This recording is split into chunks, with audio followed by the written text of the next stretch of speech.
Okay, good morning. Welcome to our 4th annual Central Coast Lean Summit. My name is Eric Olson. I'm the director of Central Coast Lean. I also do a little bit of work as a professor here at Cal Poly. I just really want to welcome you. This is my home. This is where I live, and it's good to see all these Lean folks here. I also want to make sure that you guys congratulate yourselves, because it's so infrequent that we actually sort of stop what we're doing to think about, how we can improve and get better. And the focus for this summit is frontliners engaged in problem solving. It's something that I'm really passionate about. When I was doing my dissertation at Ohio State, looking at what really moved the needle for folks as far as performance and making money for lean companies, we looked at things like Kanban systems, statistical process control, all the alphabet soup of things. And the one thing that really tended to move the needle was getting your people engaged. And it kind of didn't matter so much, what the tool was, but if the people were on the problem, you knew you had some good results coming. So I want to congratulate you guys. Give yourselves a hand. That's for you. Let's see. There's a few things I wanted to make sure I do before we kick off. And good deal. Let's go ahead and go forward. We do have a pretty robust Wi-Fi connection. For those of you that were here yesterday, could you raise your hands if you're here yesterday? Okay, so these are the folks that are participating in our pre-summit workshop. In order to get that to happen, we had like 48 or 50 laptops going simultaneously in the room. It was a little bit on the crazy side. But we also, in order to make that happen, put in a pretty robust Wi-Fi system. We did not pick a lean password. So if you're struggling with that, I apologize. But it's cute. It's cute. It's the Mustang way, right? Okay, and that password, by the way, is in your brochure, so your little sort of pamphlet there, and you can get that password off of that if you don't see it scrolling by. Let's see. Oh, there we go. Okay, so my other job is to thank my sponsors. So here we have the Orfalea College of Business, the home of Central Coast Lean. Orfalea College of Business, folks, could you raise your hands? Do a little wave here. Okay, so we've got a few people here, and students are part of that also. We've got Zodiac Aerospace, world leader in aerospace equipment and systems for commercial, regional, and business aircraft, as well as helicopters and space applications. I got that right off the internet. Does that sound like that? Okay, good. Hey, could those guys, Zodiac, please raise your hands? Okay, so there's Zodiac. And we've got Suzuki. So Suzuki's a new sponsor for us. But Suzuki is the documentation software for innovative companies. Suzuki, where's my, is Eric here yet? Not here yet, but you should see him at a little table outside our room there. We've got Warsteam, the leading global provider of online Lean Six Sigma training and blended learning technology. Where's my, is Tim? Tim's there in the back, so if you want to talk about that, you can see Tim. We've got Cintas, who provides uniforms, facility services, document management services, safety supplies, fire protection solutions, flame retardant clothing, clean room resources, and promotional products. I know that the Cintas reps couldn't get here today for this conference, but they are a sponsor, so I want to make sure that they're recognized. We also have another friend of the family here, Gimba Academy, improvement, learning improved. One thing I want to point out too is, as coming to the summit, you guys get a free 30-day trial on Gimba Academy. I think it's really worthwhile to go ahead and check that out. We got Steve Kane over there, and emails on their way or already out? Yeah, email was delivered at 8 o'clock. So you have your okay. All right, so you got it. We've got Dignity Health, and I love this. Hello, human kindness. Where's my Dignity Health folks? All right, Dignity Health, thank you for being a sponsor. We've got the Cal Poly Industrial Technology Society. This is our student club. You'll see a bunch of students around here. We posted some resumes in case you guys are looking for graduates or interns. Please check those guys out. They're here to help also. And we've also got our sponsor, Radiology Associate, where compassion meets technology. Nice little saying. Where's my Radiology Associate folks? There we go. These guys are on the lean journey about a year and a half and big supporters of the Central Coast Lean stuff that we're doing. So I just want to say thank you once again for being here. We've got different things going on. Check it out. Read through your brochure. We've got the coaching cafe upstairs. We got Dave Beaumont is our lead coach, so he's in the back there. So if at any point in time you think you need to stretch your legs or you've heard enough of a certain speaker and you want to go talk to Dave for a little bit, share some of your lean problems or be part of a discussion about all things lean, you're welcome to go up there and chat. He's willing to help. Okay, I think I'm good to go. So one of the things I realized, it's a continuous learning thing. Last year I spoke a little bit too much. I was spending a lot of time introducing speakers, so I've got some students lined up to help with that job this year. And so I'm going to introduce my first student introducer. So we've got Scott Malatesta, and Scott was in my black belt class last summer, and he's going to go ahead and introduce our first speaker. So Scott, give him a hand.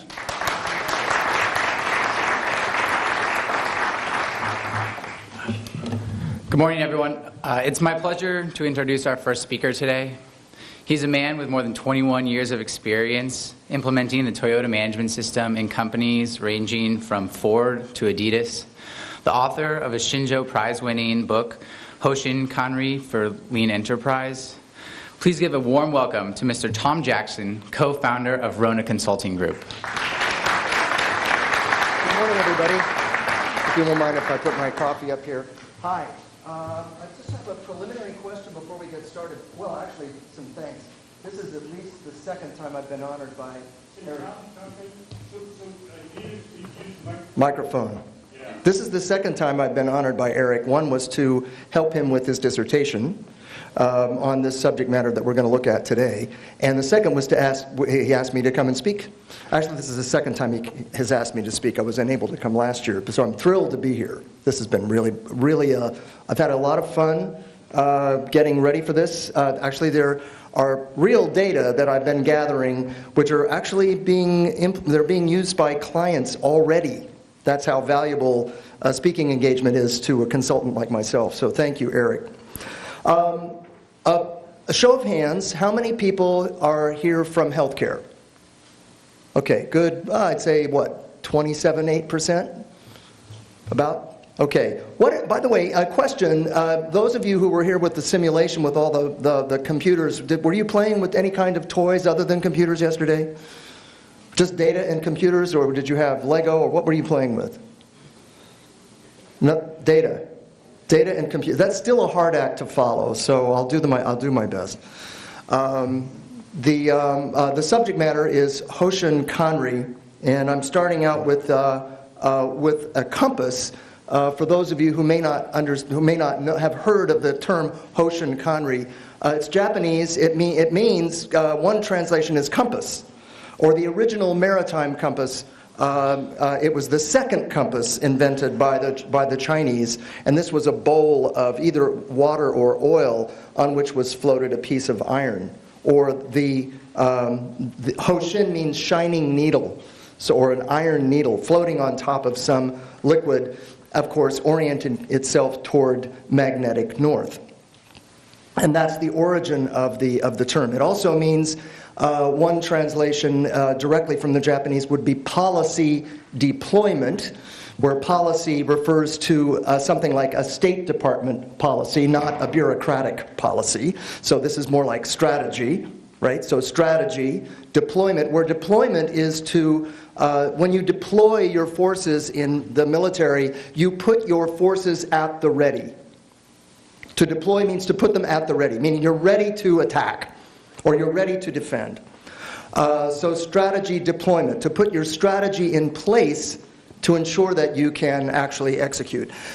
The method itself actually involves a lot more than that. It takes you not only to deployment, it also takes you through execution and then reflection on your learning.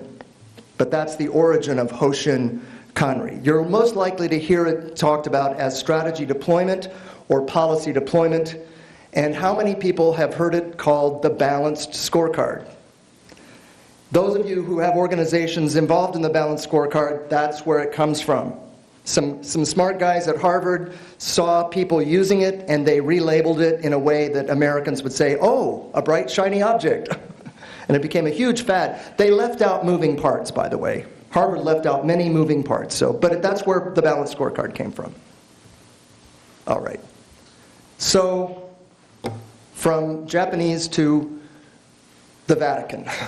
This is a very famous painting by the Renaissance artist Raphael. It doesn't hang. It's actually a whole. It's a wall in the Vatican, and its name is. I'm sorry. Somebody give me a title. I blanked out. The School of Athens. Thank you. No, of course it would be Norbert who would remember the School of Athens. So in the center, you'll find that would be Plato, and that would be Aristotle. And we're also going to find Socrates, among others. If you're interested, the brooding man in the front is actually Michelangelo, but never mind. We're going to talk about Plato, Aristotle, and Socrates today. A little bit of philosophy, a little bit of art history, because what is this a painting of? This is a painting of a community of scientific problem solvers. Now, I've written about this before. About my concept of a lean enterprise is it's a community of scientific problem solvers, and I can absolutely sign up. Eric is talking about, he looked at all the methods, and what seemed to work best is to engage people. And so that's what we're looking at. How do we engage people at the front line? Well, and in the middle. They're the most difficult, by the way. Actually, the people at the top are the most difficult, especially the chief financial officer, but that's another story. We'll talk about that. These are the people we want to engage in solving the same set of problems. So this is a two-part show, by the way. I'm going to talk about how do we align a community of scientific problem solvers focusing on a small set of common problems. And then Bo Keat, Bo, where are you? Bo is going to take over and talk about, okay, once you get an organization aligned, what now? If we're all solving the same problems, how do we make sure, how do we follow through? How do we get the real data? How do we process the real information? Even once we skinny down the problem and we're focused, there's still more, and Bo's going to take over in a couple of hours and talk about that. So I've asked him to interrupt me. I need to set him up, so I've asked Bo to interrupt me if necessary to align my presentation. We've done a little bit of back and forth, but maybe not enough, so he's going to stay. How do I interrupt you? You just speak up. Just like now? Just like now. Okay. That'll be fine. Okay. Bo and I go back a long time. Okay, there'll be 3 little exercises in the morning, in the first 2 hours. You already have the handouts for the first exercise. There's a lot of data. Don't worry, I'm going to teach you how to kind of focus on that data and turn it into a smaller set of numbers using something called normalization. But that comes later. And then there'll be some other handouts we're going to pelt you with as we go through these exercises. Okay. So what next? There we are. At the core, now you might notice back here in the painting that Aristotle and Plato are having a discussion. Plato is pointing up to the world of the forms, and Aristotle is saying, no, and he has his hand motioning down. He's the realist, right? He wants the data. So Aristotle is more the mathematical perfectionist, and Aristotle is saying, well, what did you actually see? And it's a dialogue. So that's the point. They're having a dialogue. Okay, here we go. All right. So the dialogue is the core concept of this scientific problem solving. And it really is at the heart of Hoshin Kanri. And I would argue that it's really the heart of lean enterprise. I mean, I love lean production. Wind me up, I'm going to build a little production cell that meets tact time, fully visually controlled with mistake proofing. I mean, that was what I was trained to do. But at the heart of that is a dialogue about what is actually happening right now And will it generate customer satisfaction? That's the core, this dialogue. And in fact, economics will support that. Economics will say that, well, what is an organization? An organization is a system of contracts or agreements that are reached through a dialogue we call negotiation. So this is how economists, and I am one, look at organizations. But the dialogue has a couple of dimensions. One is something comes from the top, and that is the what. So if you're at the top of the organization, you get to say, this is what we're doing. This is the business that we're in. These are the targets that we wish to reach. And that's not negotiable. Now, in a lean organization, well, in most organizations, that's the end of the story, right? Everybody gets a set of targets. If you don't meet the targets, you lose your job.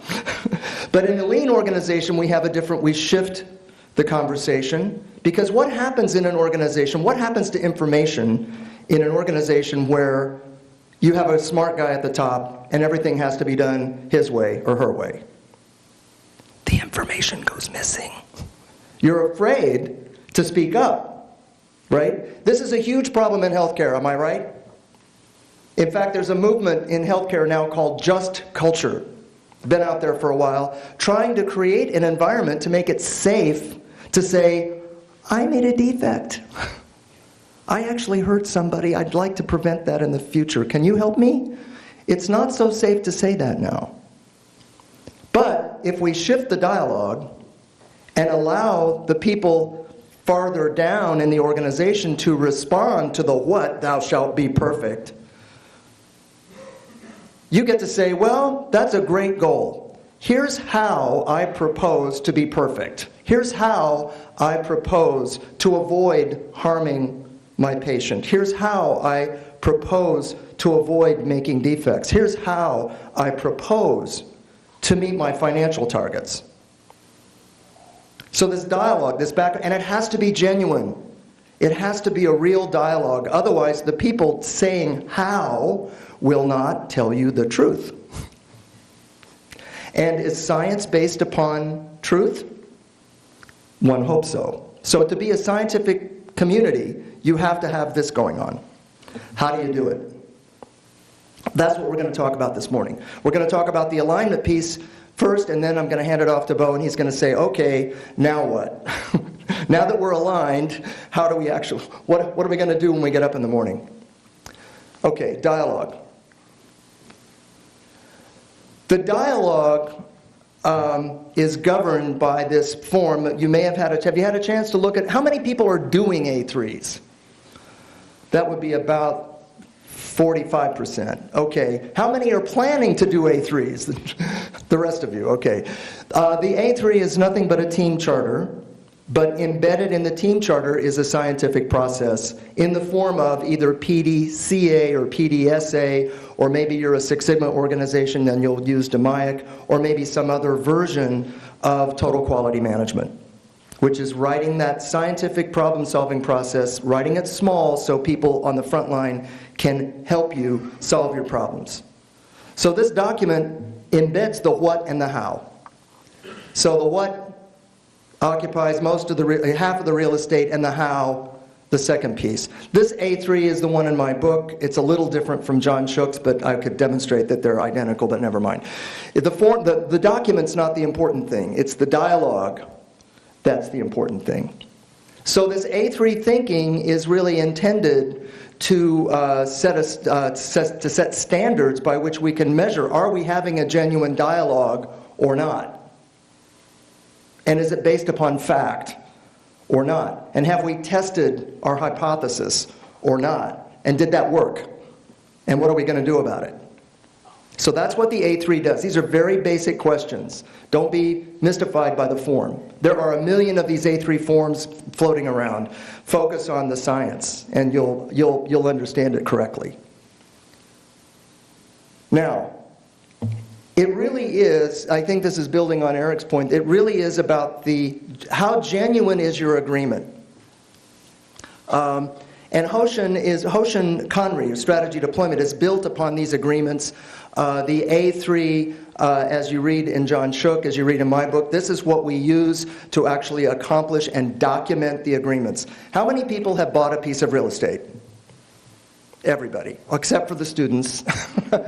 I know your generation is thinking about the American dream and whether that involves owning a house, but you probably will. Why are they written down? Real estate contracts must be written, otherwise they're not valid. This is an easy question. This is a rhetorical question because they're so important. It's the biggest asset most of us ever own, so we write it down, right? Same thing with A3s. We are making agreements about the strategy of our organization, and we're going to write them down. These are agreements that weren't written down in the past. How many of you are frustrated by corporate politics? Right, okay. So you feel safe raising your hands? The academic, of course. Oh my God. Fighting so hard over so little, right? Yes, I'm a fallen away academic. So that's why we write them down. So they're going to be a vast number, a large number of agreements that we're actually going to write down going forward that weren't written down before, which were left open to interpretation.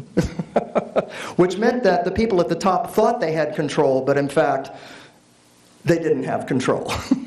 And the people farther down the organization are just doing what they want to do. Right? That's politics. This puts some of that to bed, so we don't have to worry about it so much. But we're looking at genuine agreements. Okay. But of course, to build an organization, it takes more than one agreement. Hence, we have a problem of alignment. When we ask everybody to write down what they're working on in terms of the what does management want you to accomplish and how do you propose you're going to get the job done, how do we make sure that those contracts all add up to something at the end of the day? And that's the problem of alignment. All right. Questions so far? I'll check my time here. This is going to be very short on lecture and long on exercises, so I want to make sure before we jump into the exercises that you have a chance to say, I didn't understand that. Okay, so far so good? All right. So, I wanted to give you, now you'll have access to these images electronically after the, I've already passed this off to Eric, so you'll have a chance to look at the next image. For those of you in manufacturing, you're not expected to remember this at all, but you'll have a chance to look at it in detail. I wanted you to see what an organization looks like from a schematic perspective. When you implement Hoshin, or strategy deployment, you have a lot of contracts to write. This is an image from a client in Italy in the natural gas regulation business that wrote over 50 contracts to align two divisions, an engineering division and a manufacturing division, and the contracts written at the top. Each little block represents an A3. The blocks at the top represent the agreements that the managers of the organization had with three brothers who owned the company. So we called it the Grupo, the group agreements, and then we had Division A and Division B. Before I start working with strategy deployment with any client, I make them do this because I need to know exactly who will be writing a contract. Because people are going to feel left out. You have to know precisely the pattern of deployment to manage all of the expectations around this contracting. So I call this a deployment tree. So this is an image from manufacturing. Actually, you'll find this, I'm sure that Bo and Eric will find this amusing. This work was audited by John Shook, Womack, and Jones simultaneously. I was sweating bullets. I'd been working with the client for like 4 years, and so they decide to have a lean summit in Italy, and they invite, like 50 lean guys from all over the world who are crawling all over the factory looking at my A3s, and I'm thinking, oh God, this is not going to end well, but I got a thumbs up, so. But that's what it looks like. The X's, for those of you who are interested, refer to something called an X matrix, which some of you may be familiar with. It's not on the test, so don't worry. But if you're interested, there's more about X matrices in my book. All right. Now, for those of you in healthcare, this is what a deployment can look like in healthcare. So those of you in manufacturing, you're probably going cross-eyed. If you wonder, Peter Drucker, the famous management guru, once said, I've never seen an industry more complicated than healthcare. So here we have, this is an organization that was based originally in Minneapolis. Again, over 55 contracts across multiple, but they call them service lines. Surgery, the hospital, the emergency department, imaging, blah, blah, blah, blah, blah, blah. They had 5 different service lines, and it was a mess. But it's important to keep track of all those contracts. So again, the contracting process. My caution to those of you getting started with strategy deployment, if you're getting started with it, keep the circle small to begin with, master the method, then move out in concentric rings 1 year at a time.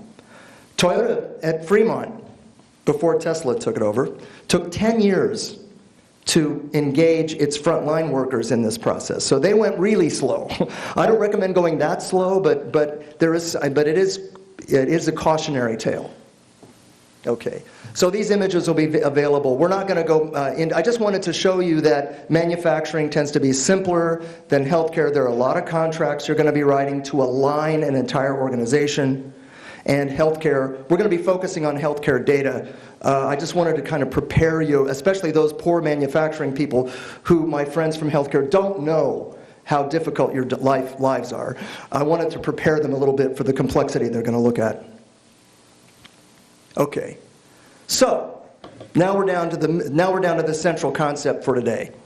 I'm not going to teach you how to write an A3. I'm not going to teach you how to build an X matrix. I'm not going to pester you with any kind of forms at all.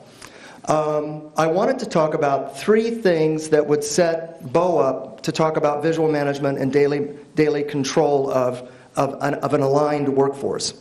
And as I thought about it, I said, really, if you had to remember 3 things about Hoshin, and if I were to, drop you off if you were to jump out that 2nd-story window in Boston, and how are you going to land on your feet? You'd need to know 3 things. One is, you need to know how to focus. And in lean lingo, that means, how do you deselect the targets that you're not going to work on? So the method is called deselection. The simple English is focus. How do you focus? So I'm going to teach you a method that will help you focus. And there'll be an exercise. That's the first exercise you're holding on to. The second thing is, I want you to know how to stratify your measures. And this is a statistical technique. It's older than TQM, but it's one of the 7 QC tools called stratification. How do you break a measure down into its pieces, or how do you break a problem down into its pieces? This is very important if we are going to engage frontline people, right? We're not going to give frontline people a problem. We're not going to ask them to do the calculus on how to get to the moon in the back. We're going to give them one small piece of that problem. But when we add up their problem solving with the problem solving of the guy next to them, or the guy above them, or in the next department, it all has to add up. And knowing how to stratify will help you ensure that when you break the problem down, that when you hoover everything up or vacuum everything up again, it all fits back together like a Lego set.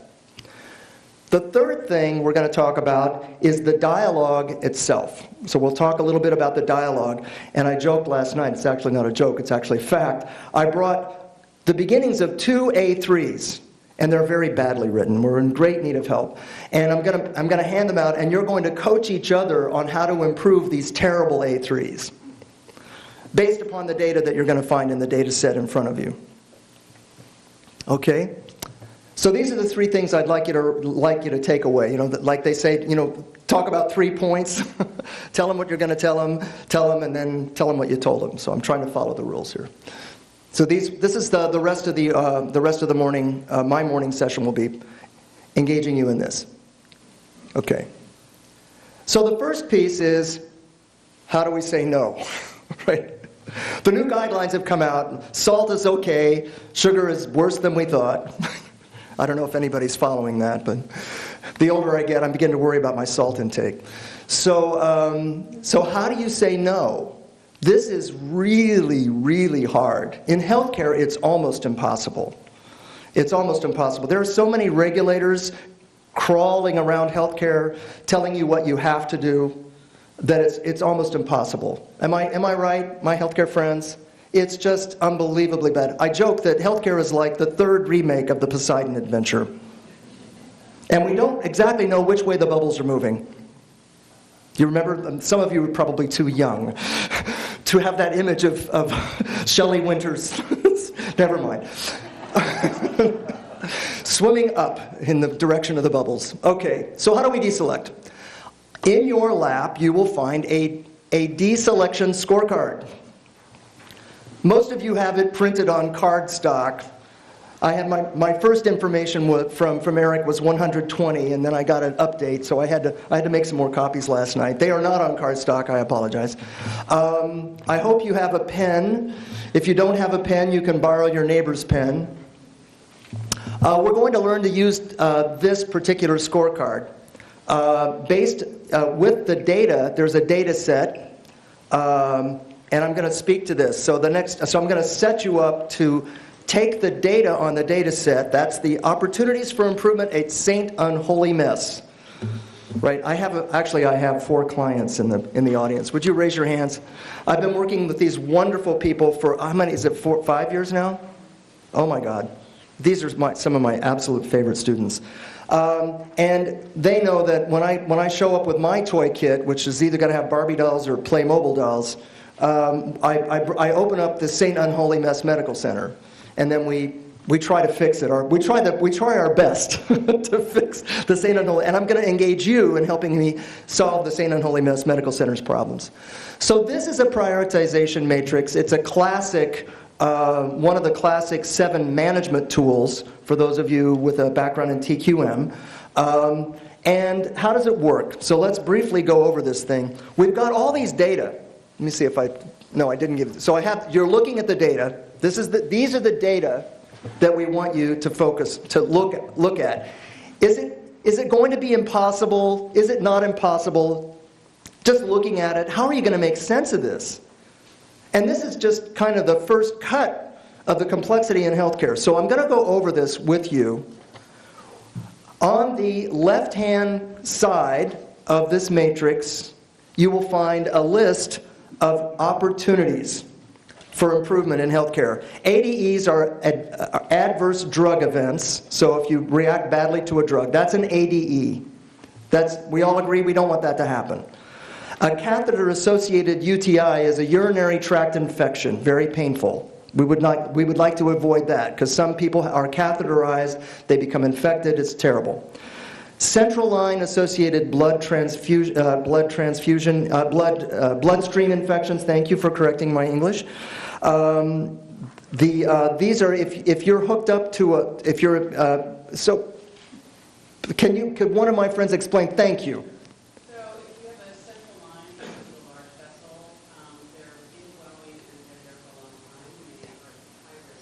Indwelling, there for a long time, at high risk for infection, hard to address.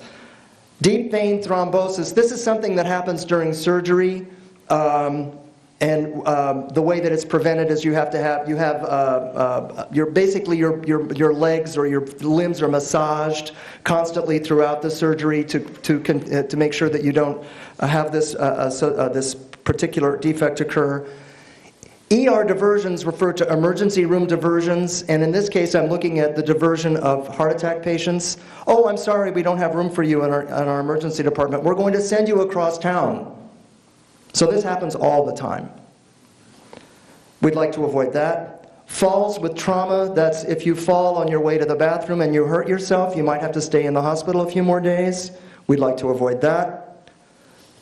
Length of stay is not a defect, but it's a big opportunity because at least one of my clients estimates that it costs them an additional $1,750 for a patient to stay an extra day. So length of stay and money are very comparable. So length of stay is something we're always trying to reduce of course, without causing readmissions. We want you to go home and stay home and be healthy. That's the idea. But it costs the hospital a lot of money to keep you in a hospital bed, so it becomes a part of what we look at. A non-reimbursable admission, the government has decided that if you are readmitted to the hospital within 30 days, they're not going to pay for that. The idea is that we want to get you out of the hospital and get you home, so that you can take care of yourself. Maybe we're going to call you up and find out how you're doing. Did you gain a lot of weight suddenly? Are you taking your meds? Are you doing okay? So these non-reimbursable readmissions is something we want to reduce. Obstetric adverse events. This is something that bad things that happen when you're having a baby. OR setup is the setup in the, or turnaround. Those of you from healthcare may know it as turnaround in the operating room. There's a lot of time wasted waiting for surgeons to show up in the morning or anesthesiologists to show up in the morning. Meanwhile, we're paying everybody to stand around. So setup becomes very expensive, and we can free up capacity. We may have extra people that need our service. If we can reduce our setups, we create more opportunities to flow more patients through our wonderful OR. So setup reduction is important. Pressure ulcers, most of you will know as bed sores, but these are very painful and toxic. They're terrible. So we try to reduce those. Retained objects happens way too frequently. In surgery, if we leave a needle in, we leave a sponge in, or there was one case of leaving an entire retractor as big as a tie in a patient. It was discovered at airport security, by the way. University of Washington, very embarrassing. And surgical site infections. Again, a defect.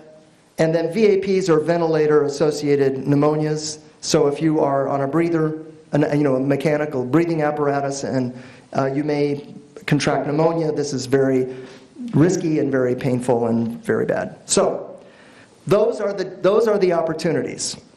This is a quick education for those of you in manufacturing. Now, from left to right, you'll find different measures, different ways that we might measure the importance of these opportunities. And you will notice that the data are numerous, conflicting, and confusing. Now, those of you who have been through strategic planning before will know that that's really not a good place to be, right? Too many things, conflicting information, confusing information will lead to very protracted, inconsequential strategic planning meetings. Right? You never quite get to an agreement, and everybody goes off working on whatever they want to work on. So how do we go from, and it's not that the data, by the way, for those of you in healthcare, this is all from government sources. If you want to drag me over the coals over the data, we can do that over lunch or at break. But it all comes from government sources. I'm basing this. The numbers are also have been massaged to apply to a hospital with about 200 beds. That would be about 180 staffed beds. So your hospital may actually be larger than that for those of you in healthcare. So we're looking at a kind of a fairly average little hospital. So that's what the numbers look like. So we've got some, I have, in the first column I have some, these are numbers about how likely you are to die. If this happens to you, that's what mortality is. Refers to how likely you are to die. So this is a number, again, from the government, based upon their research.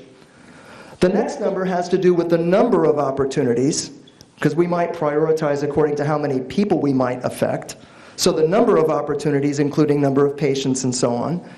And then finally, farther toward the right, you'll find some monetization. If we were to look at it in terms of money, what would these opportunities be worth? Now just let the data wash over you. I'm going to give you a method to simplify this. I'm going to give you a method to simplify this. So don't try to solve the problem. About the only way that you'd be able to do it is to pick one dimension or another. There's some obvious standouts. Length of stay is overwhelmingly the most important issue with respect to money, but we might find a different answer if we looked at mortality. So this is the issue. How do we deal with that? That's the issue. Are there any questions I'll take 1 or 2 questions about the data set. Okay, are you all sufficiently confused now? That's really where I wanted you to be. This is an old trick out of the trainer's hat. Danger and rescue. I'm going to throw you in and now I'm going to rescue you. Okay. So let's move on. Okay, so this is the scorecard. I'm going to jump ahead 1 slide and look at normalization. So on the back is some normalization rules. And this is an old trick, an old mathematical trick. We're going to map these data to 3 separate measures or real lines using some very straightforward normalization rules. For those of you that are interested, the increased mortality risk has been normalized using a straight line. The lives affected and cost have been normalized using a power function. So I'm not going to throw the math at you, but I did curve the last 2 so that I didn't let quality and safety fall completely off the cliff. We can talk about that over break. If you're willing to use the rules, we'll generate some discussion around them later, and we can get into some of the more technical pieces that way.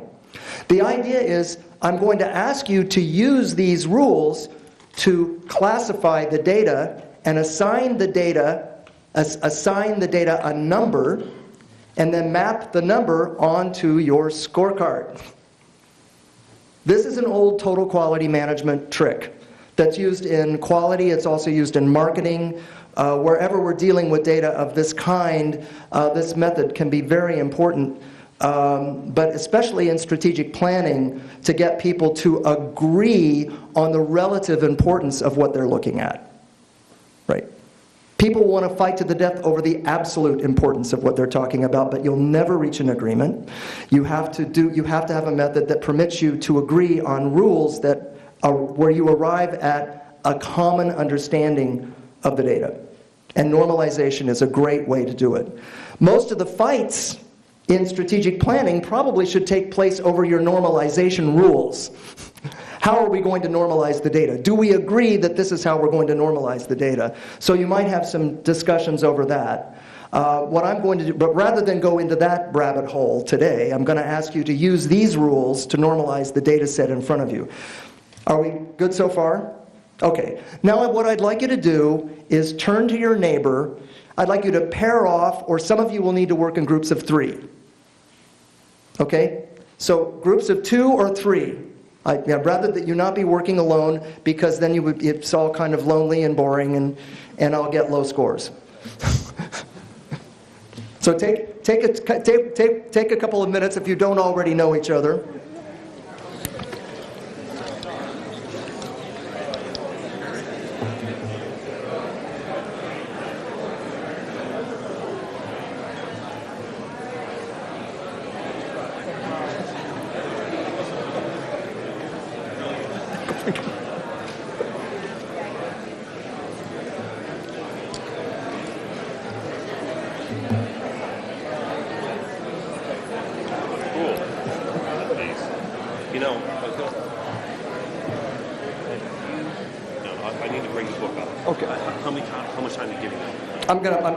Okay, may I have your attention, please? Okay, I think this exercise is probably going to take the longest of the 3, but I wanted to get you started. So now that you've introduced each other to each other, I'd like you to begin filling out the scorecard together. It's not necessary to complete it. So if you don't complete it, no, you don't get a failing grade. I just need you to get through the most interesting pieces here so that you understand how it works. So let me go back to the scorecard and show you how it works. Many of you will already know this, some of you may not, so we'll take a look. Oh, sorry. So the way that each category, increased mortality, number of patients affected or number of lives affected, financial impact. Each of those is given a number independently using the normalization rules. So there should be a correct answer to the number that you choose. It's going to fall within one of the ranges in the normalization table. Then I'm going to ask you to multiply 7 times 1 times 7 equals 49. So you multiply the numbers to achieve the final score. So I'll leave that to you. I don't think I can multiply 3 9s in my head, but 700 something or other. So that's going to be the, in the 700s will be the highest score you can possibly achieve. I don't think there's anything on here that gets 3 9s, but there may be. But what you're going to do is you're going to find out, once you multiply the numbers that you assign, you're going to find that you now have a way to rank order these opportunities. Okay? So, do you feel comfortable diving in now? Just assign the numbers, record them on the scorecard, and then when you get 3 numbers, multiply them together, and that's the score that appears in the right-hand column. Okay? All right, I'm going to let you go for 5 minutes. Yeah. Ladies and gentlemen, I have a clarifying comment. 2 participants that say, are we using the per event cost or the total cost? And the answer is we're using the per event cost. The per event cost. Because we could prioritize based upon total cost, right?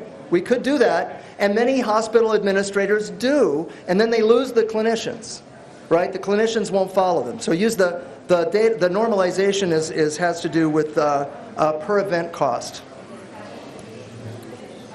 And yes, a retained object could easily cost a hospital $500,000. Okay. Like I said, I'm not going to give you time to get it all done. I think it's going to be more important to hear some of the conversations and the questions about the challenges some of you may feel. And I think that I'm interested in hearing from manufacturing folks coming into contact with healthcare world, as well as from the healthcare folks looking at this concept of normalization. My friend Alex has advised me that I should use my inside voice, which I often hear from my wife. So I'm backing away, because I grew up without good AV, so I speak very loud, as my friends from Benioff Children's know. So I will try to stand a little bit back. I've also been advised by Eric that it's okay to walk in front of the camera.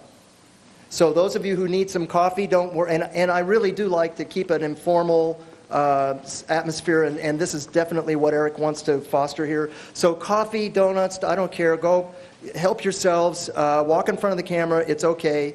I know that Bo feels the same. We don't find that disruptive. We want you to feel engaged and not constrained. Okay. Anything else? Okay, good. All right, so what's going on? How do you feel about prioritization? Which is like, we'll just sort of, by the way, I've been worried about getting people to participate, so I brought some incentives for those of you who want to go home with a book. I've got a marketing department, Bo. It's up front, yeah. Okay, yes, sir.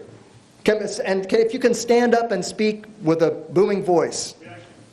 We got fantastic. Hello?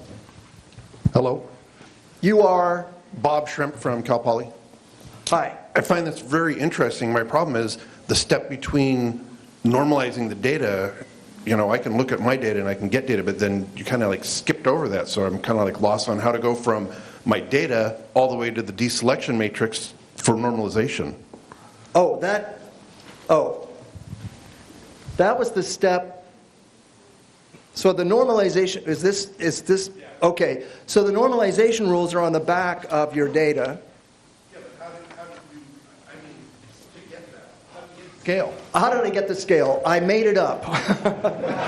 And I told you that already. So I'll go over it again. When I first did this, I actually used a straight line. Basically divided each of the intervals. I divided by equal intervals without doing any kind of transformation of the data. But when I did that, I realized that I was giving quality because the financial information about quality is not so great unless you looked at retained objects. I decided to curve the data here and here. And I'd be happy to talk about how I did that. I could even share the math with you. It's not rocket science. Basically, I used a power curve, a simple power curve for the lives affected and costs. But how you map the data, and which affects how you're going to classify the data as a team, that mapping would be negotiable up front. It might be dictated by your financial department or by your quality department, but it's something that you would want to make your decision makers aware of so that they could push back if they didn't feel comfortable. It's a great question. So I normalize the data using a straight line with respect to increased mortality. I curve the data for cost and for lives affected. And I did that to raise the importance of quality and patient safety. You'd be getting a lot lower numbers for those horrible events if I had not curved the data. That's the basic idea. Does that help? Without getting into the actual functions. Okay? Yes, sir. Paul Stamper from the County of Ventura. Okay, just speak loudly until you get the microphone. From a human behavior perspective, have you experienced that after a team looks at the results on the prioritization matrix, if they're not happy with it, that the next question is, well, maybe we need to go back and revisit those normalization ranges. And would you consider that a good discussion at that stage, or one that should have been settled before that? It often happens. In fact, I can't remember when it hasn't happened. And it is a good discussion. And normally that would happen typically in the first year or two of using this method. Right now in many organizations, there is no agreement on how to value things.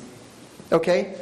So what we want is a shared value, a shared system of valuation, and that sometimes requires a few knockdown, drag-out fights.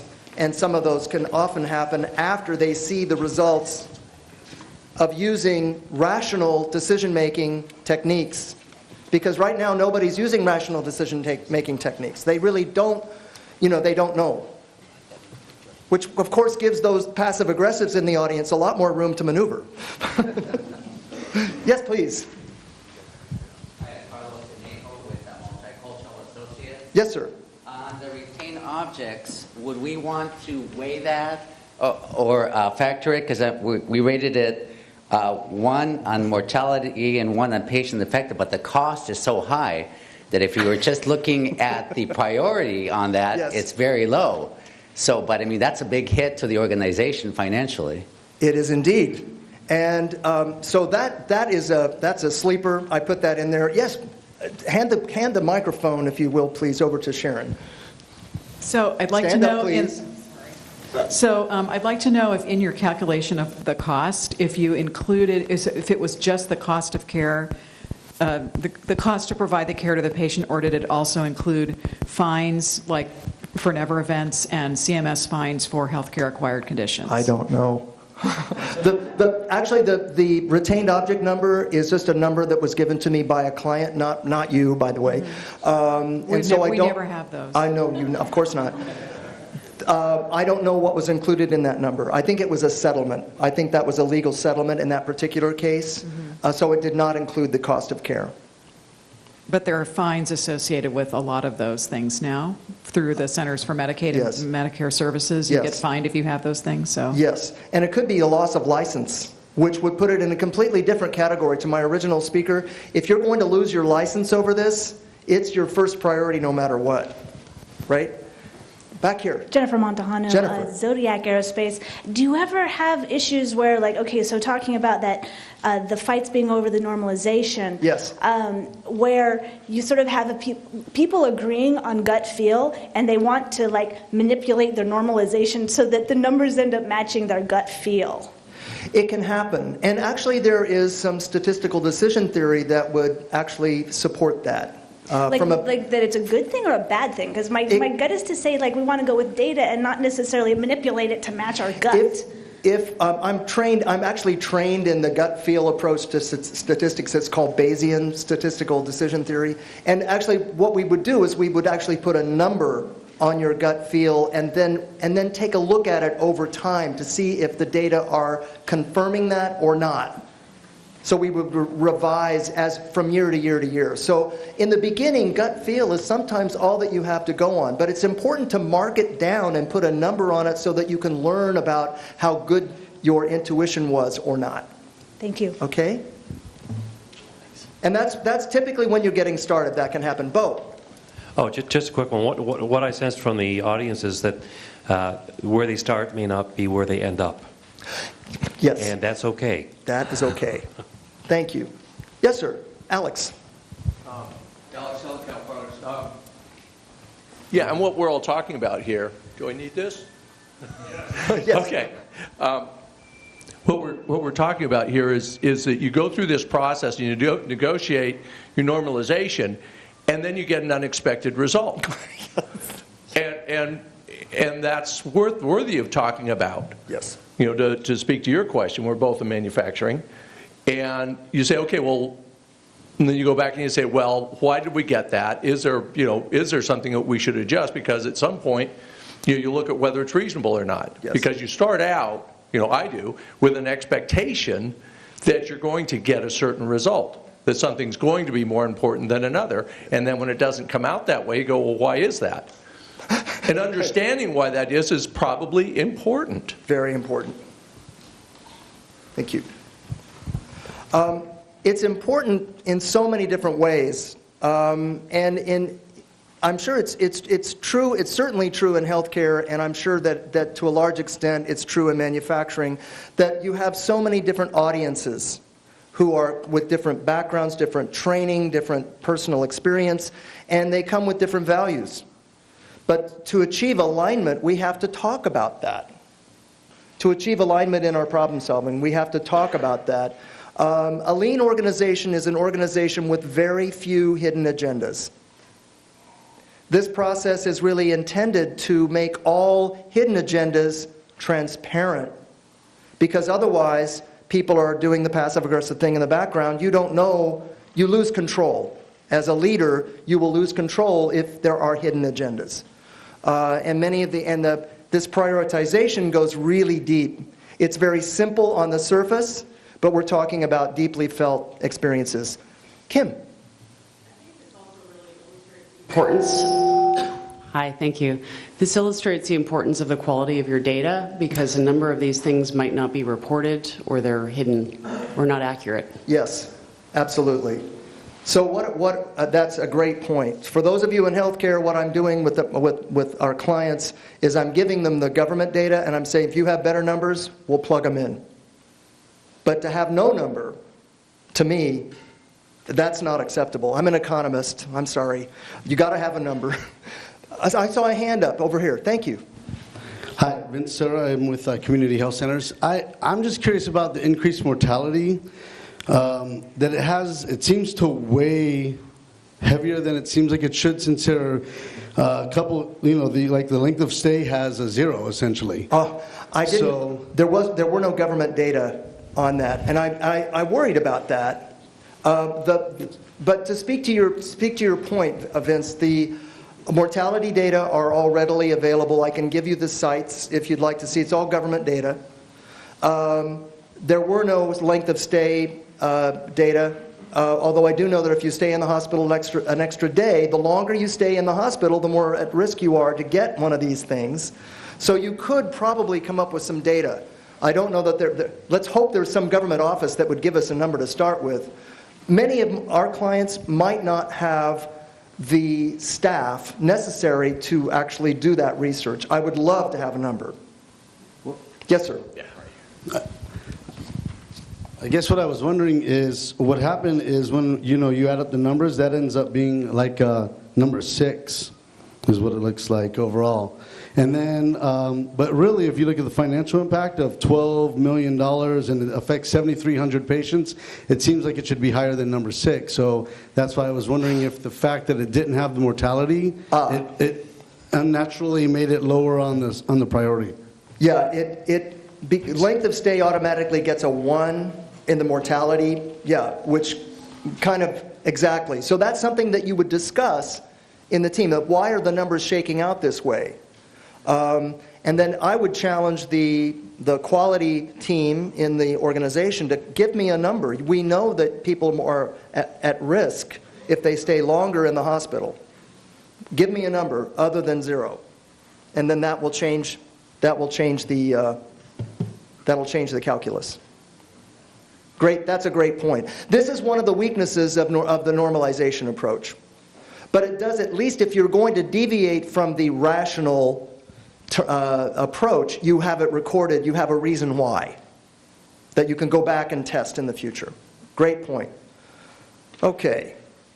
Are we ready to move on to stratification? Yes, one more over here. Hi, Sebastian from Area Medical. I have a quick question. Do you try to weight the increased mortality in your normalization data? Because if I look at this, what I would like to see is that, whoever is a hospital or whatever looking at this, increased mortality should be more important than financial impact, right? So what is the weighted effect for these things? Okay. So that would be negotiable, right? So most clinicians will want to see the increased mortality more highly weighted. There are a couple of ways that we can do that. So if we go back this way. So, all right. The one way that we can do it is to play with the mapping rules and enhance. And in fact, the increased mortality, if you notice, something that just gets a financial benefit automatically gets a 1. So in a sense, I should already have satisfied you. I should have already satisfied you. Gentleman over here is saying, hey, you forgot to, it only gets a 1 under mortality, but it should satisfy the audience that is looking to increase the importance of mortality. But if that's not enough, I could add another screen or another weighting system. I could multiply, I could do a weighted average of these 3 things. I could give that an 8, I could give that a 1, and I could give that a 1. If I wanted to really throw the weight toward mortality risk. And that could be another conversation that we could have as a medical center. Typically, I would find that if you are in the safety net, you might rate mortality a little higher. If you are a for-profit hospital, you would find that would be difficult to do. But that would be, your governing body would then step in and give you guidance on which of these variables would receive particular weights. Because this could be signed off on by the board of directors, right? Something this important would go up to the board, and they would have a discussion about it as well. I actually have one client that had Morgan Stanley as an owner.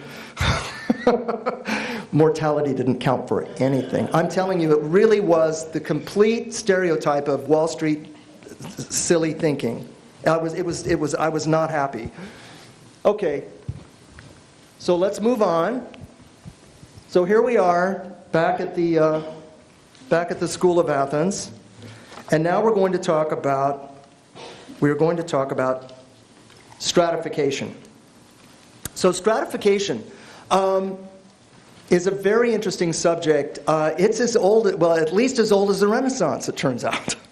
So behind this painting is something called the vanishing point. There we go.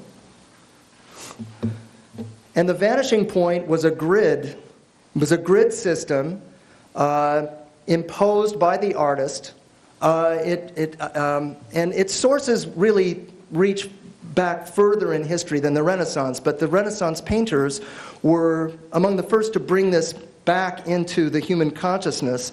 And so there's a grid behind this painting. This is not the grid. This is my ham-fisted attempt to help you imagine this grid. This is the same grid that became the system of Cartesian coordinates utilized today by science. So this is really one of the genesis points of scientific thinking, mapping everything using real numbers to a grid. And here it is embedded in this painting. It also illustrates the principle of stratification. So what does stratification do? So the stratification handout. Do we now have the stratification handout? This is the second handout.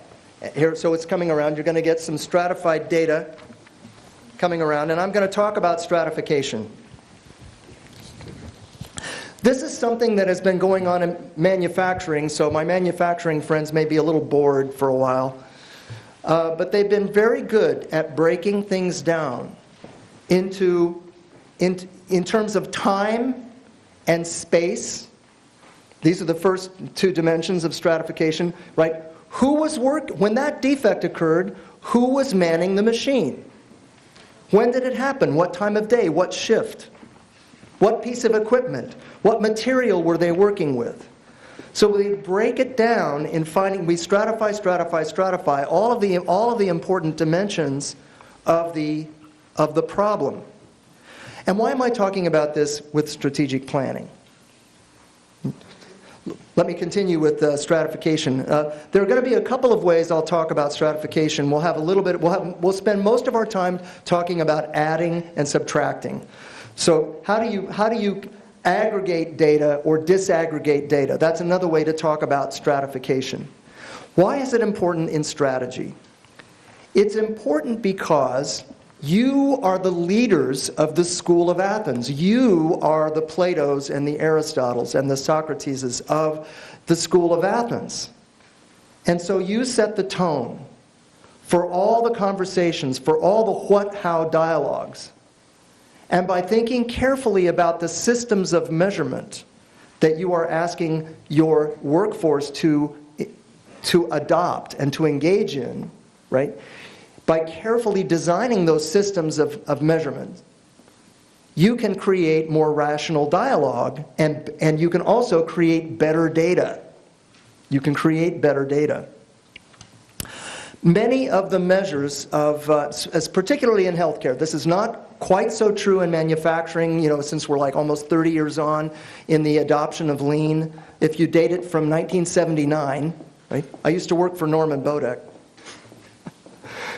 When he found Ono, right? He found Ono and brought the Toyota production system. That, you could probably date it then. So it began in 1979. And we've been learning to stratify our data in manufacturing. But in healthcare, we're still doing it. What are we doing with that? We are embedding real-time measures of quality, safety, and finance. Did you hear that? And finance. Accounting measures are being embedded at the very front line. So that I know, as an operator on the very front line, am I in control or am I out of control? And then I stop the line and bring myself back into control. So when we stratify the data from the top, we ensure that Joe Schmo on third shift knows, based upon the measurement system that you have so carefully crafted, am I in control right now, right here, right now, or am I out of control? I'm working on my rotator cuff injury, my physical therapist. Okay. Am I in control or am I out of control?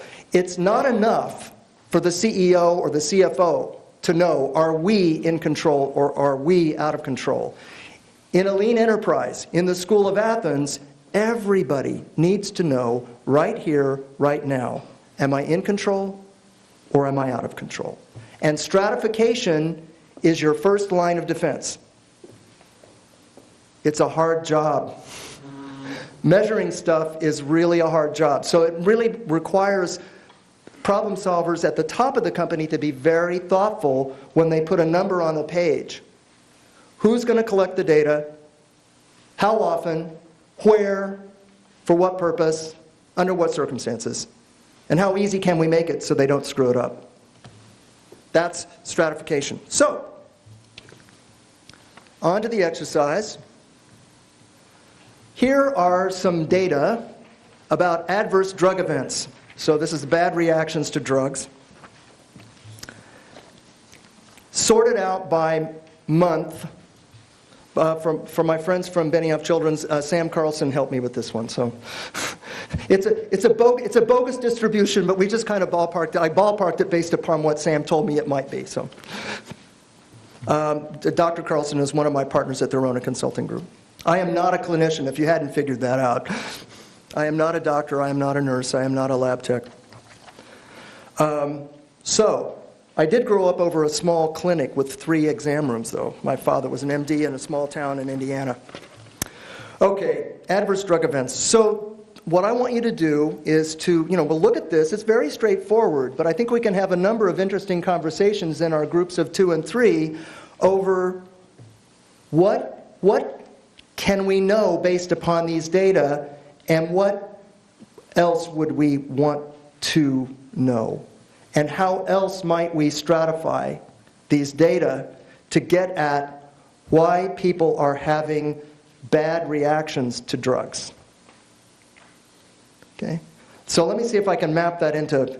It's a straight from a manufacturing perspective. It's a straightforward quality problem. I'll say at the outset, manufacturing is 100,000 times better at stratification than healthcare right now. So you're probably going to. So if you're paired off manufacturing healthcare, you might be able to help your friends in healthcare. Right? They're just learning to do this. But these are the kind of data that I'm often given in healthcare, right? So how can we get at what's really going on? Okay, so this is the conversation. I want you to have a short conversation. It might be a little shorter than the one over focusing. But so I want you to pair up again and talk to each other about what stories these data tell, and what else might we need to know that we could embed in our system of measurement by stratifying the data. And I'll take questions as well. So, all right, so let's go back into our groups.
Yes.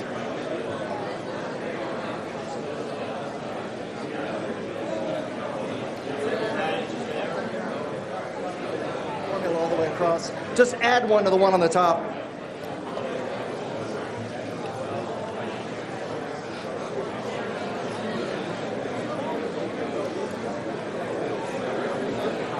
Okay. I note an error has been discovered in my math. I apologize. The addition at the final column, apparently I didn't copy my Excel formula correctly all the way across. I apologize for that, but I don't think it'll affect the quality of the discussion. So let's talk about it. So let's just stick up your hand, and we'll come and visit you. By the way, I'm rewarding some of you with books.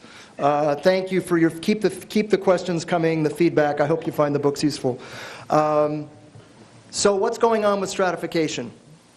Yes, please, over here. There's underreporting, shockingly. Yeah, so I'm shocked. I'm shocked. I'm shocked.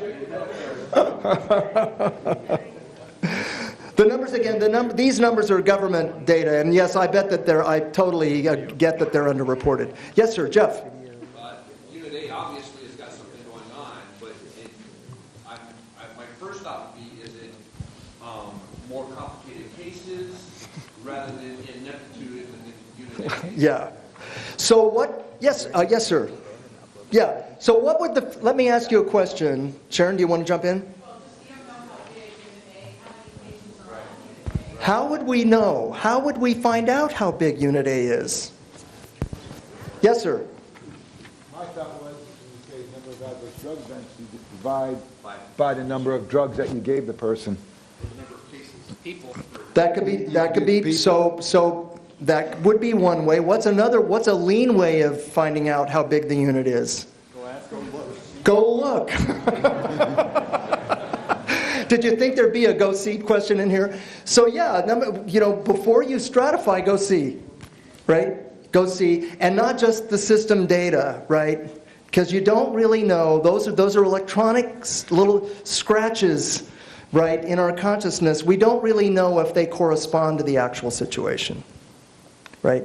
It's our job as leaders to make sure that, on average, the scratches match up with the physical reality, but we don't know. We never know unless we go see.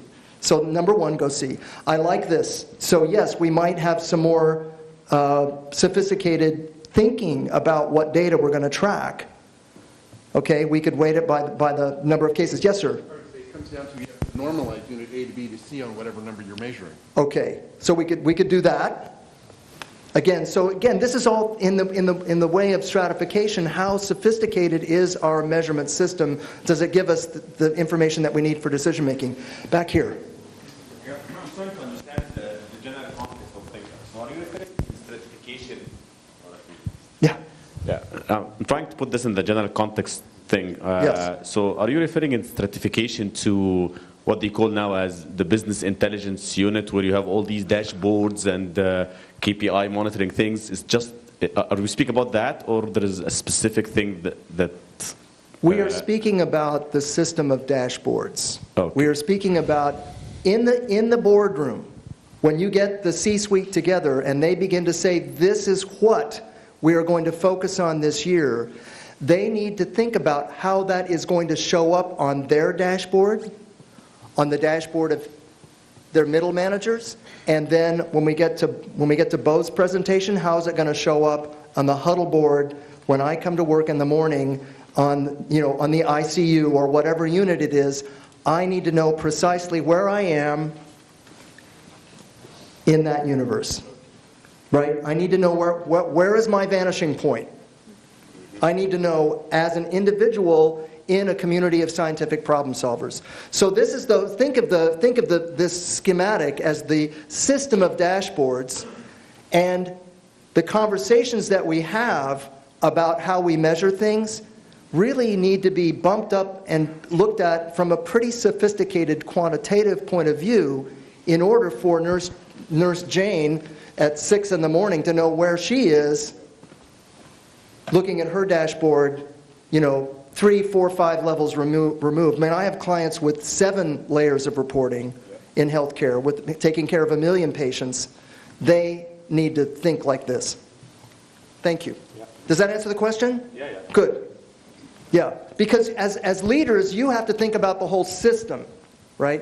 And that is often, that's difficult for leaders who've come up from the floor, who are coming up with practical experience. Thinking systematically can sometimes be a challenge, but this is the challenge in the management world.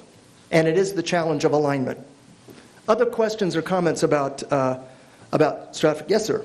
I'm just looking at the data, and it seems like hospital and Unit A seem to be following the same pattern, BAC following the same pattern. So then I'm wondering, is BAC just better, or are they different types of care facilities? Exactly. Further to why hospital and A are kind of having the bad beginning and the end of the year, and tend to get better. Right, and we don't know. From looking at these data, we don't know. And as leaders, we would probably want more information of the kind that you mentioned earlier Bob, that we want to see some of that, the different dimensions embedded in these numbers. And there are ways that we can do that, but it requires some careful thinking. Yes, sir.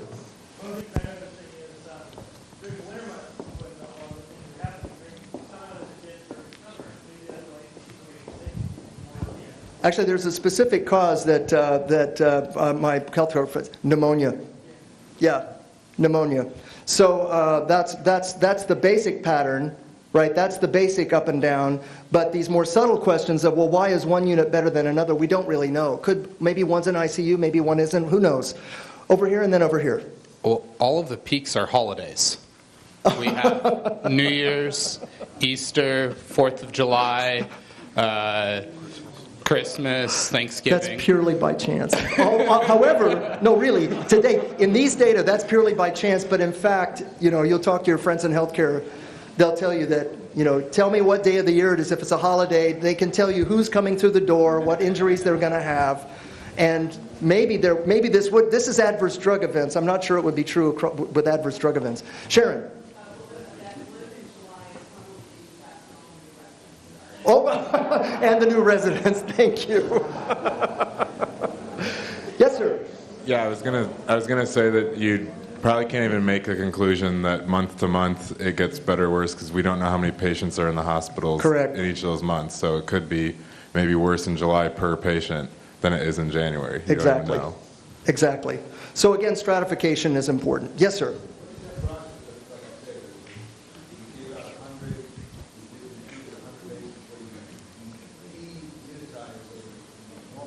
Right.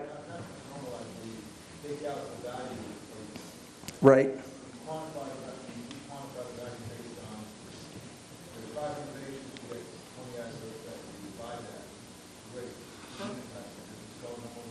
Well, normalization would normally be mapping the data to some real number line that is a common number line, like we did with the 1, 3, 5, 7, 9.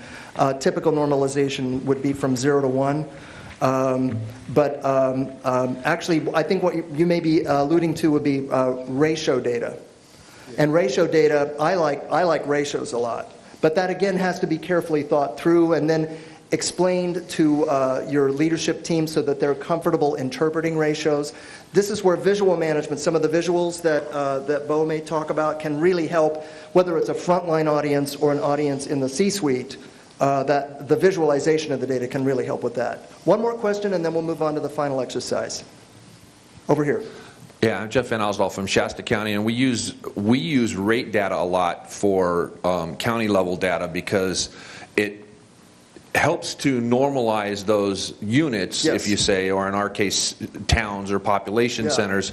And if you use as a denominator the level of the whatever that population might be, what you're getting is something that can be used to compare unit to unit, as in this case. So I think that the takeaway from my perspective, just speaking to my experience as an economist, this is a topic that requires going slow. It requires careful thinking. These are often questions that I ask the client, would you let me sleep on that? And then we'll come back and we'll invent a new way, a new perspective on the data. And then we see, does this provide you with the information that you need to make life-saving decisions? So it's an iterative process. There frequently are not just pat answers. So it seems like a simple subject on the surface, but it's not a very simple subject. Okay, good, you did well. Thank you. So we're going to go on to the next issue. And that is catchball. So back to Plato and Aristotle. It's in my mind, I keep having to remind myself that Plato is the old guy. Aristotle was Plato's student. I keep forgetting that because I see Aristotle as an old man in my imagination, but this, I think that Raphael's captured it correctly here. But so here we have the dialogue of what and how. Actually, it's only, I'm being partly funny because Plato was declared, there are the forms, this is the way it is, and Aristotle is more, more about the how. But the issue is not who is right and who is wrong. The issue is the dialogue. Is it a good dialogue?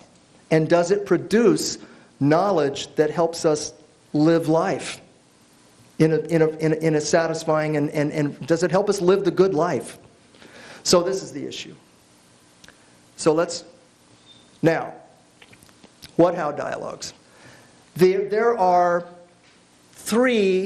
principally three, and this goes back to the first book that I'm aware of, published in English about strategy deployment, or Hoshin Kanri. At least 3 levels of dialogue in any system of strategy deployment or Hoshin Kanri.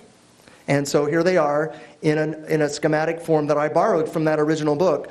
So you have at the top this question about, well, what are we doing over the next 3 to 5 years, or maybe 10 to 100 years? What is our strategy? What is our vision as an organization? What business are we in? That's the mission question. What's our mission? Our vision is, how good are we going to be at it?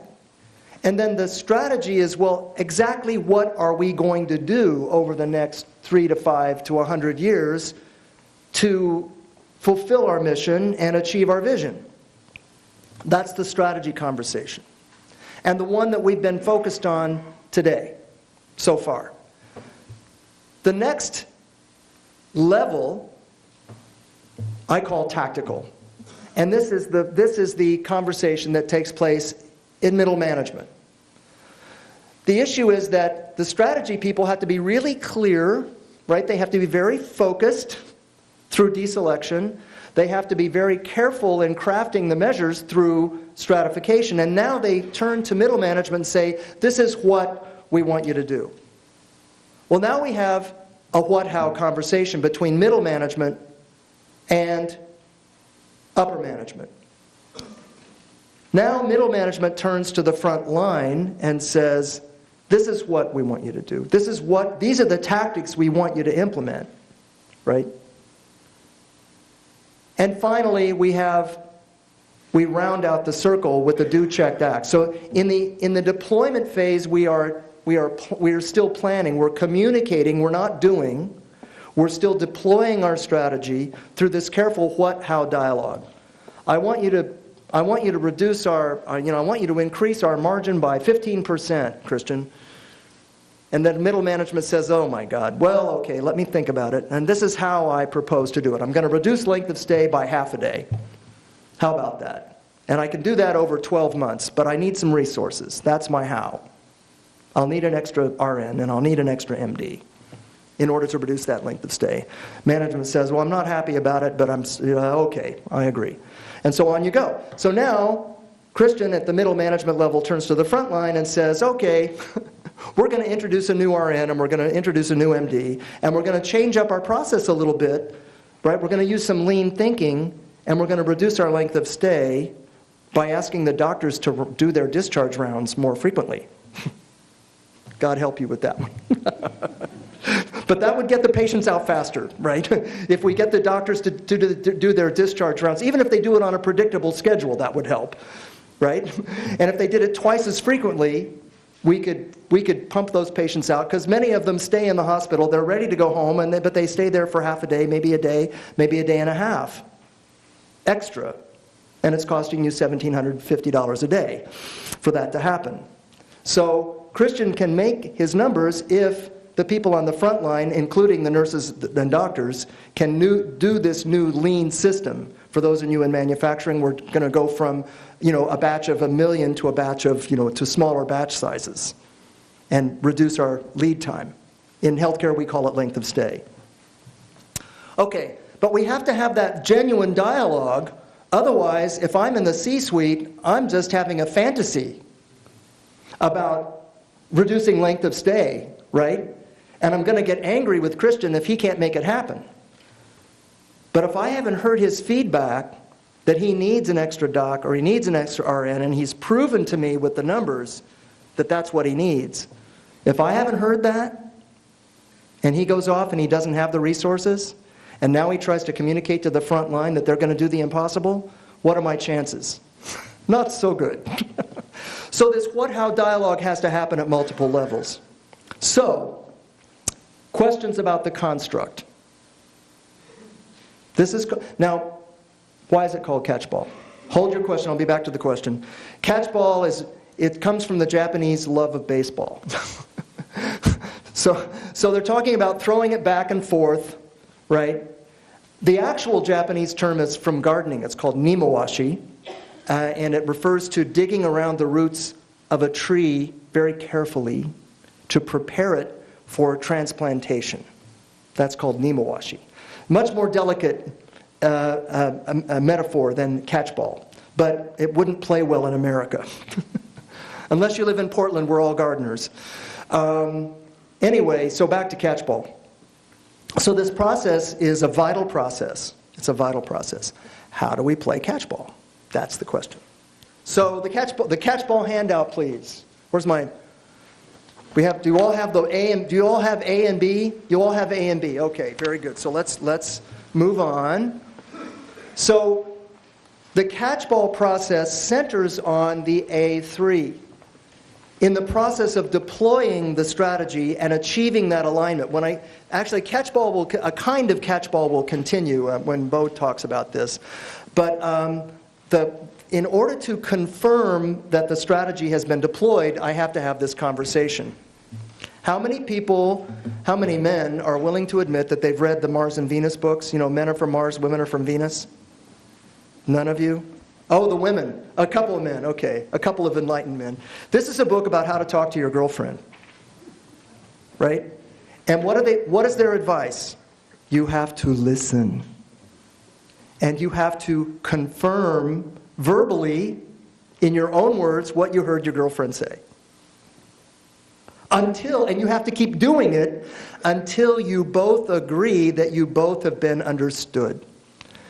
It sounds like work. And it is. So this process of catchball is it's no different, is it?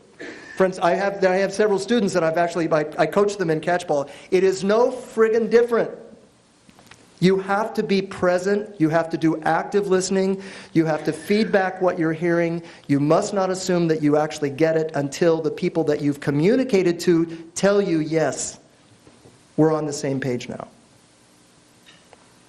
That's catchball. And it centers on the A3.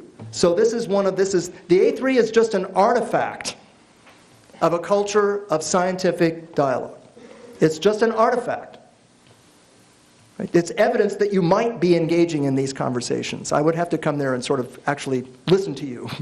Because there's a lot of fake A3s out there. You know that, right? There's a lot of useless fake A3s that are being used by micromanagers to beat their people up. Okay? Those are A3s without catchball. I told you what to do. Just go get it done. Don't tell me how you did it. I just get it done. And if you don't, there'll be trouble. There'll be consequences. That's micromanagement. Catchball is, explain to me how. Explain to me the process. How are you doing? What's getting in your way? What's your next countermeasure? And when can we go see that? I want to go to the Gemba. That's exciting. I want to go see that. That's catchball. Some of you who know Mike Rother, or also, after you ask some clarifying questions, you are also encouraged to make some proposals.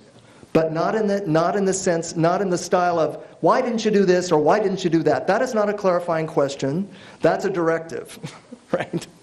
So clarifying questions which are open-ended, allowing the problem solver to explain, not why they didn't do it your way, which is frequently how managers ask clarifying questions, but really to add more detail. And then finally, a few proposals. So we'll take maybe 3 minutes A, 3 minutes B. So are you in your pairs? Get in your pairs, determine who's going to be A and who's going to be B. First, we'll start with A. A will read the statement to B. B will ask clarifying questions and make a couple of proposals. Then we'll flip it over and reverse the roles, and the coach is now B, reading to A, and then A gets to be the coach. Does that make sense? Okay, let's go. Feedback on impressions about was it easy to ask clarifying questions? Yes, sir. Not much data, so there's a lot of explaining to do. Okay, so here, the comment over here is it's easy to, the problem statement's so bad that it's easy. Over here, a question. Yes. Yes.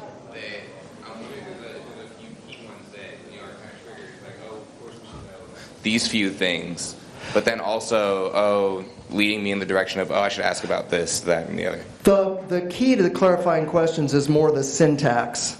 It's, would you explain, or could you explain? Basically, you want to ask questions that leave control in the problem solver. Because one of the roles of A3s is to develop leaders. And, I write about this, John Shook writes about this. It's an underreported aspect of the A3, is the leadership development. This is how Toyota develops its leaders, is using this approach. So it's really leaving control in the hands of the problem solver. That's the key. Yes, over here. I recently obtained a smart employee who had done some research, having acquired his own employee on how to be a manager, and looked online and found a website about managers' tools. And the primary tool they had was what they call a one-on-one meeting, where for each employee specifically, you spend half an hour and give them the mic, if you will, without other people around to take, so that you get, the truth as much as possible. Yes. And this looks like a really good thing for me to incorporate into that. And my question was, had you heard of this method before? And, any ideas as far as it sounds like a good idea or a bad idea? I like the idea. I've not heard of this particular idea, but I do organize for our clients. I organize what I call A3 clinics, in which we do pretty much the same thing. So you come in maybe 2 or 3 times over an A3 and present to me the A3, and then I'll try to ask the clarifying questions and give the control back to you as a team. Yes, sir. Hey, Tom, we do that very systematically, and it really works well on all levels. Yeah. All levels through the organization. Yeah. Sometimes with A3s, without, but I encourage you to do that. It does work well. Yeah. Thank you, Norbert. Okay, one more question, and then we're going to close it out. All right, so let's see, one more book.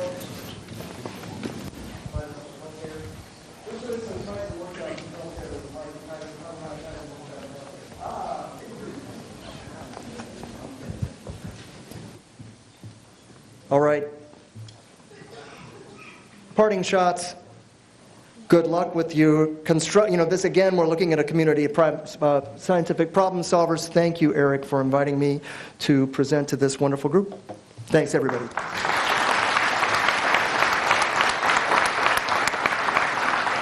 Okay, thank you, Tom. Let's see, so did we, we've got a little quiz question we're going to throw up during the break, but other than that, I'm not standing in the way of your break. Let's take a break. Talk to somebody you don't know, find something out about lean, talk about the great presentation we just have, and let's be back here at 10:15.